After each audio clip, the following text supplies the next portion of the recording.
জামায়াতের বিরুদ্ধে দেশের বিভিন্ন আসনে বিপুল সংখ্যক ভোটার স্থানান্তর এবং পাড়ায় পাড়ায় শান্তি কমিটি গঠনের অভিযোগ করেছে বিএনপি।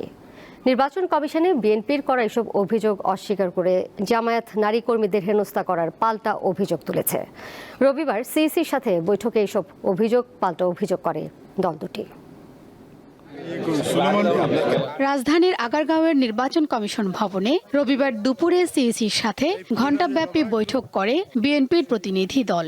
বৈঠকে দলটির নেতারা বিএনসিসি ছাত্রদের নির্বাচনে যুক্ত করার বিরোধিতা করেন। তারা বলেন, দেশের বিভিন্ন আসনে বিপুল সংখ্যক নতুন ভোটার স্থানান্তর হয়েছে, যা অস্বাভাবিক। প্রচারণায় ধর্মীয় বিশ্বাস ও আবেগকে ব্যবহারের অভিযোগ করেছে বিএনপি। নির্বাচনী এলাকায় শান্তি শৃঙ্খলা রক্ষার নামে একটা করে শান্তি কমিটি নাকি গঠন করা হবে, এমন সব নির্বাচনের আচরণবিধি লঙ্ঘনের ঘটনা ঘটছে, যেটা শুধু আইন অমান্য বা আইন ভঙ্গকারী না, আমাদের ধর্মীয় বিশ্বাস, আমাদের আবেগ এগুলোকে আহত করছে। পরে সিইসির সাথে বৈঠক করে জামায়াতের 6 সদস্যের প্রতিনিধি দল। বৈঠক শেষে জামায়াতের মহিলা শাখার কর্মীরা তাদের ওপর হেনস্থা ও সাইবার বুলিংয়ের অভিযোগ করেন।